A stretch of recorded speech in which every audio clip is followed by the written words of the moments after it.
বিয়ের 6 মাসের মধ্যে জানতে পারলাম আমি কনসিভ করেছি। ভালোবেসে কিছুটা অসময়েই চটজলদি বিয়ে হয়ে গেছে আমার আর অভ্রর। আমি অনার্স ফার্স্ট ইয়ার, আর এদিকে অভ্র মাস্টার্স কমপ্লিট করে বাবার ব্যবসা দেখাশোনা করছে। এ বাড়ির কিছুটা অমতেই বিয়ে করেছি আমরা।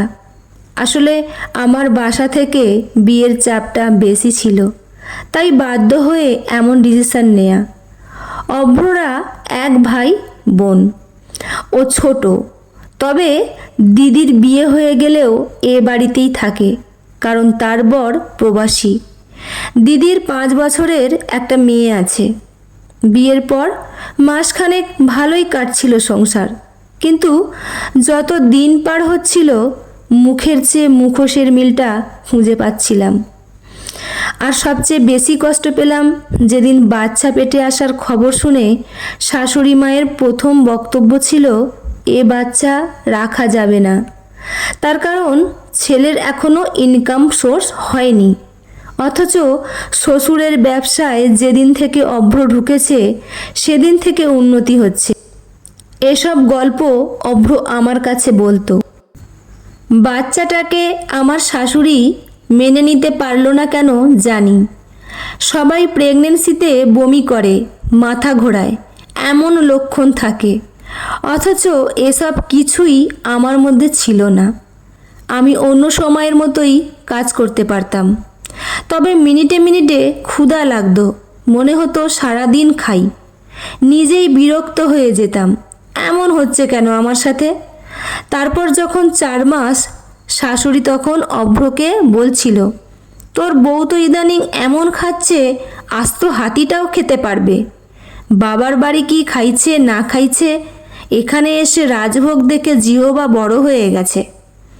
তুই বরং চাকরি খোঁজ কর, তোর বাবার ব্যবসা তোর বাবাই দেখবে। বউ সন্তানের দায়িত্ব নিতে শিখ। খাওয়ার খোঁটাটা আমি নিজে কানে শুনে ফেলেছিলাম, আর তারপর খাইতে বসলে অরুচি আসতো। টুসুকে, ননদের মেয়ে, আগে দেখতাম মামনি ডাকতো, কিন্তু বেবি পেটে আসার পর মামি বলে ডাকতে বলছে তার মা।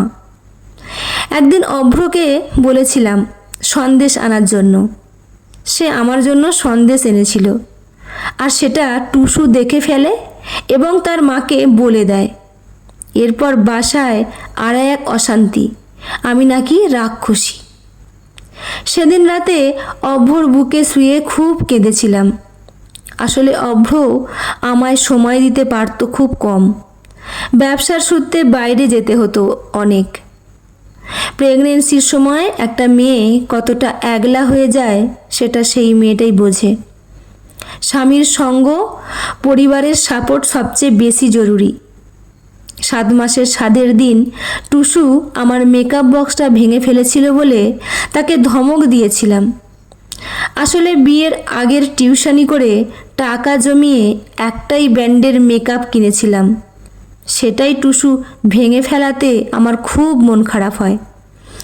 সেদিন অভ্র সমেত আমাকে বাবার বাড়ি পাঠিয়ে দেয়া হয়। পুরো 3টে মাস শাশুড়ি মায়ের একটা ফোন কলের অপেক্ষা করতাম, ননদের একটা মেসেজের অপেক্ষা করতাম, কিন্তু কেউ কখনো নিজে থেকে কথা বলেনি। বরং আমি দিনে একবার করে ফোন দিতাম। অভ্র প্রতি সপ্তাহে আসতো আমাকে দেখতে, এটা ওটা নিয়ে, কিন্তু তাতেও আমার শাশুড়ির আপত্তি ছিল। ব্যথা উঠেছিল বলে আমার মা প্রথমে অভ্রকে ফোন দিয়ে পায় না, পরে আমার শাশুড়িকে ফোন দেয়। সে এক বাক্যে বলেছিল, মেয়েটা আপনাদের, তাই সব দায়িত্ব আপনাদের, শুধু শুধু আমার ছেলেটাকে টানছেন কেন। তারপর আমার ভাই আর মা মিলে আমাকে হসপিটালে নেয়, আর হাসপাতালে পৌঁছায় অভ্র। তারপর সিজার করে যখন আমি একটা সুস্থ সন্তানের জন্ম দিই, ছেলের কাছে ফোন করে। তার প্রথম প্রশ্ন ছিল ছেলে হয়েছে না মেয়ে, অথচ একবারও আমার কথা জিজ্ঞাসা করেনি। যখন জানতে পেরেছে আমাদের মেয়ে হয়েছে, তখন নাকি গলা ছেড়ে কান্না ফোনের মধ্যে, এত টাকা খরচ করে নাকি একটা আপদ পৃথিবীতে এনেছে তার ছেলের বউ। একটা মেয়ে হয়েও এমন কথা যে মানুষ বলতে পারে, সে অন্তত কারো শ্রদ্ধা পাওয়ার যোগ্যতা রাখে না। এমন গল্প হয়তো সচরাচর দেখা যায় না, তবে এমন গল্পও আছে, আর গল্পটা সত্য ঘটনা অবলম্বনে লেখা। স্মৃতিকথা দত্ত, কণ্ঠে আমি রিমি।